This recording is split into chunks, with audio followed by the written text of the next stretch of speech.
CH Janardhan Reddy గారు న్యాయవాది, senior న్యాయవాది. ఆయన మీతో మాట్లాడటానికి లైవ్లోకి వచ్చారు.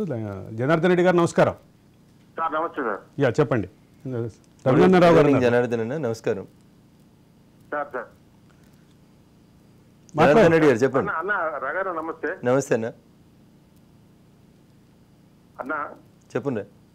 బీఆర్ఎస్ బీజేపీ ఒకటే అనే విషయాన్ని వాళ్ళు నమ్మించడంలో సఫలీకృతం అయితే రావచ్చు, కానీ ఆ కారణం చేత ఇక్కడ బీజేపీ బలహీనమైందనే అంశం కాదు. స్ట్రక్చరల్ గా కొన్ని పొరపాట్ల వల్ల ఆయా రాజకీయ పార్టీలు ఓసారి అపజయం పొందుతాయి. అంత మాత్రం చేత బీఆర్ఎస్ బీజేపీ ఒకటి అని అనడంలో నేను అంగీకరిస్తలేను. రెండవది, ఈనాడు అసలు కేసీఆర్ ఓటమికి గల కారణాలు ఏంటిది అని చాలా మంది చాలా రకరకాలుగా విశ్లేషణ చేస్తున్నారు. అసలు కేసీఆర్ అనేవాడు చరిత్రలో అసలు ఇలాంటి అవకాశం వచ్చిందంటే కాంగ్రెస్ పార్టీ కానీ, భారతీయ జనతా పార్టీ కానీ, కమ్యూనిస్టులు కానీ, అంటే ఆ టీఆర్ఎస్ కి వ్యతిరేకంగా ఉన్నటువంటి అన్ని రాజకీయ పార్టీలు తెలంగాణలో వాళ్ళ చారిత్రక కర్తవ్యాన్ని నిర్వహించడంలో వైఫల్యం చెందడం వల్లనే తనకు 2 సార్లు అవకాశం వచ్చింది. Thank you Janardhan. Thank you. మీరు చెప్పిన విశ్లేషణ కూడా 100% కరెక్ట్ అయినా. Bharatiya Janata party, BRS party రెండు ఎప్పుడు కూడా సిద్ధాంతపరంగా ఒకటి కాదు సార్. రాజకీయ పరంగా కూడా మేము గతంలో ఎప్పుడు కలిసి పనిచేయలేదు, భవిష్యత్తులో కూడా కలిసి పనిచేయం. జనార్దన్ అని నమ్మతలేడు, కానీ నేను ఒక మాజీ మంత్రి అసెంబ్లీలో ఎక్కడో మీడియా మిత్రులతో చిట్చాట్ చేస్తూ చెప్పినాడు. వాళ్ళ ఇంట్లో ఆల్రెడీ 2 ఎమ్మెల్యేలు ఉన్నారు, బీఆర్ఎస్ పార్టీకెళ్ళి గెలిచారు.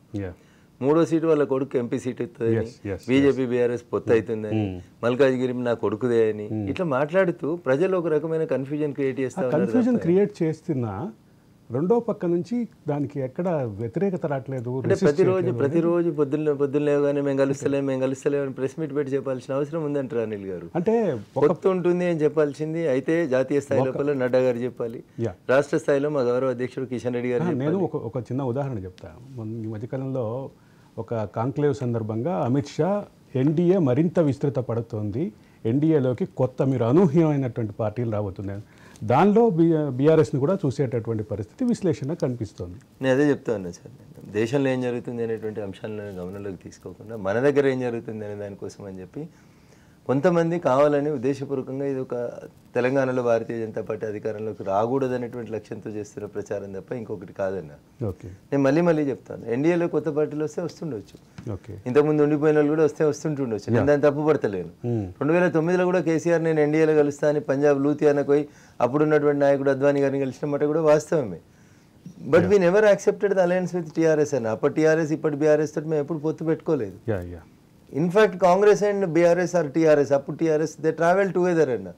కలిసి పనిచేసినారు, కలిసి రాష్ట్రంలో 2004లో కలిసి పంచుకున్నారు. కేసీఆర్ గారు చాలా సందర్భాల్లో ఎన్డీఏలో కలవడానికి ప్రయత్నం చేసి ఉంటారు, నో డౌట్.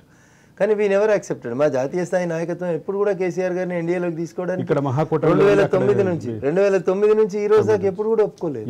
ఈ ప్రయత్నం ఈ రోజే జరుగుతుందని కూడా నేను అంటలేదు.